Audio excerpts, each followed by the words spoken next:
Hello and welcome to a new edition of Merrill's Monday Morning Market Madness. I'm coming at you with an update for the Phoenix area residential housing market. And I wanted to speak specifically today about kind of the 2022 year in review and just kind of using some historical data to talk about what all of this might mean for looking forward. What do I anticipate will happen with the housing market in the Phoenix area in 2023?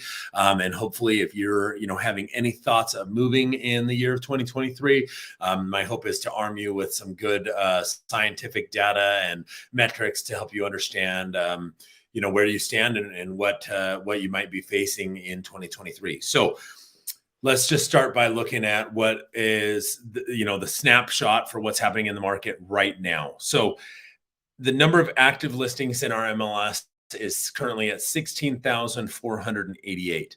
Pending, there are 5,796, and we have had 4,414 homes close in the last 30 days, giving us a month's supply of inventory of 3.74.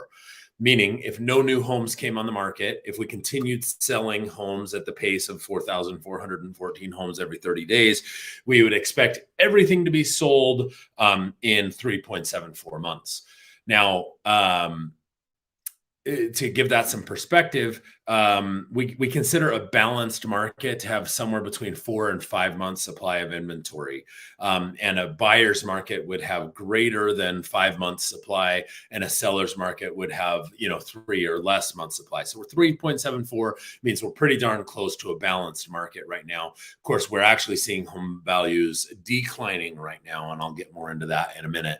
But in terms of like the amount of inventory we have on our market right now at 16,488, it's actually relatively low given the population of the Phoenix area and given historically where we've been. In the crash of 2008, 2009, at one point we had as many as in the 40 and 50,000 range of active listings on the market at a given time. So 16,488. If we get back to the point where we're selling at 8,000 homes a month, that's really only a 2-month supply, which is still extremely low. So I guess what I'm trying to say is inventory is still low. The number of people who are selling their home right now is, not high enough to support, any substantial, population growth or even like we'll see what happens. But if interest rates go down and demand increases back to, let's call it a normal level. Right now, demand is lower than normal. But if demand were to increase to a, relatively healthy levels of, let's call it, where we're selling anywhere between 7,000 and 9,000 homes in a given month, which I do think might happen in the spring, especially if interest rates come back down into the 5s, which is looking like will probably happen. Then we could see inventory really start to decline, and we could see home prices start to increase again. I don't think anyone is predicting home values to spike by 20% a year like we were seeing in 2020 and 2021 and part of 2022. But I wouldn't be surprised if year over year, we actually see a slight increase in values. Now, that probably won't happen right away. We might home values decrease a little bit more over the next couple of months as affordability continues to be a strong factor. But I wanted to just kind of go over, like, what did we see for the entire year of 2022? Let's just kind of do a year in review. What happened in the housing market in 2022, and how does that compare to previous years? So in 2022, we saw total number of closings in our MLS at 85,834. 85,000 homes sold. The average price of all the homes that sold in 2022 was $561,000. Now, compare that to 2021. There were 110,000 homes sold. So 2022 actually saw 25,000 fewer closings than 2021 saw. And the average, but here's the interesting part. So the average sales price in 2022, again, was $561,000. The average sales price in 2021 was $494,000. So despite the slowdown in the market, despite the decrease in values that we saw in 2022, the average sales price still ended up being $65,000 higher than it had been in 2021. So still significantly higher, although I'd like to add this, right? A lot of the volume that we saw in 2022 happened in the first half of the year.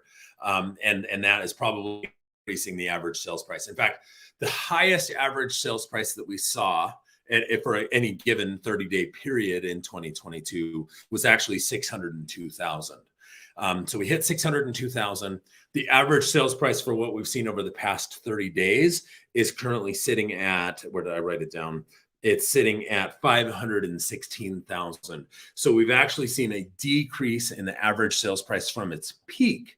So we hit our peak average sales price back in May of $602,000. It's now sitting at $516,000. So a decrease from our peak of $86,000. So average prices have come down from their peak of almost $100,000.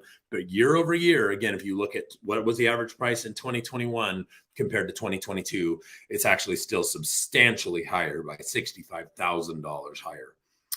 But let's go back to the total number of units. So again, we saw 85,000 closings in 2022. Compare that to 2021, there was 110,000 closings. 2020, there were 105,000 closings. 2019, there were 99,000 closings. 2018, there were 96,000 closings. So by far the fewest number of closings that we've seen over the previous 5-year period. In fact, if we go back to 2017, there were 96,000. 2016, there were 89,000. 2015 was the last time that we saw a total number of closings lower than where we were at in 2022. 2015, there were 84,000 closings. And again, 2022, there were 85,000 closings. So the point I'm trying to make here is, again, we did see, pretty significant drop in the total number of closings, a pretty significant increase in the amount of inventory on the market.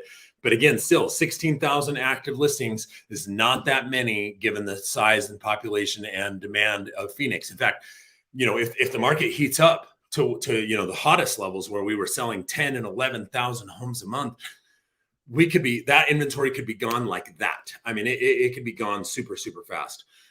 Interest rates right now, average interest rate on a 30-year fixed rate mortgage is currently at 6.28%. So that undoubtedly is the biggest impact. A lot of people just choosing not to move or to continue renting, or affordability. It's very hard to afford the monthly payment. If you don't have a big down payment and you're trying to buy the average home at $516,000, if you only have, let's say, 5% down, so you're putting $25,000 down, you're financing almost a $500,000 purchase price at a 6% rate. Well, I didn't run those numbers beforehand, but the monthly payment is well over $3,000 a month. And it's just a monthly payment that a lot of people feel like they can't currently afford. So affordability remains a factor, and that's at the moment currently putting downward pressure on home prices. In fact, not only has the average sales price dropped from $602,000 to $516,000, right now we're seeing somewhere around half of all the homes that are selling are actually paying concessions to the buyer, contributing money towards the buyer's closing costs or rate buy downs. And the average amount of concessions is $9,000. So not only have prices dropped by $86,000, the seller's also giving an additional $9,000 on top of that in concessions towards the buyer. So pretty significant. The last number is the current listing success rate. So meaning of all the homes that are coming on the market, the only 61% of them are successfully selling, and 39% of them are canceling or expiring or coming off the market. So we are seeing a lot of frustrated sellers out there right now, people who are trying to sell their home and they're not able to do so successfully because, people aren't willing to give them their price. So, the interesting thing though, is there's a lot of sellers who would like to sell, but don't have to, right? And so a lot of people who are in that situation are choosing to stay put.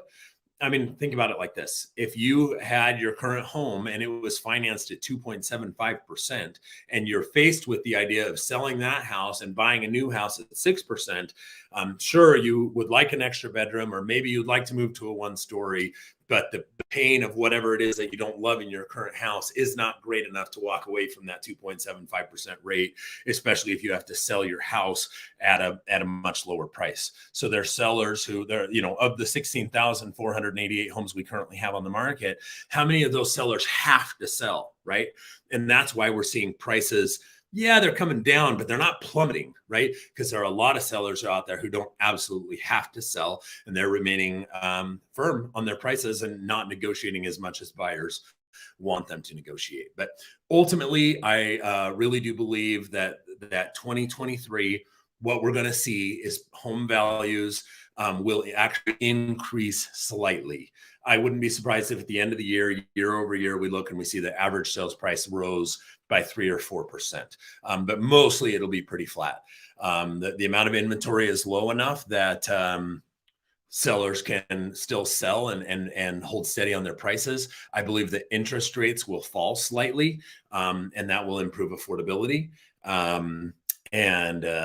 So yeah, kind of combining all of those factors, I think we're going to see a relatively flat to slightly increasing prices this year. So anyway, I hope you found this information helpful. If you're ever curious, you want to know more about the value of your home, or you want to know more about what your home might rent for, or you want to know more about what's going on in your neighborhood.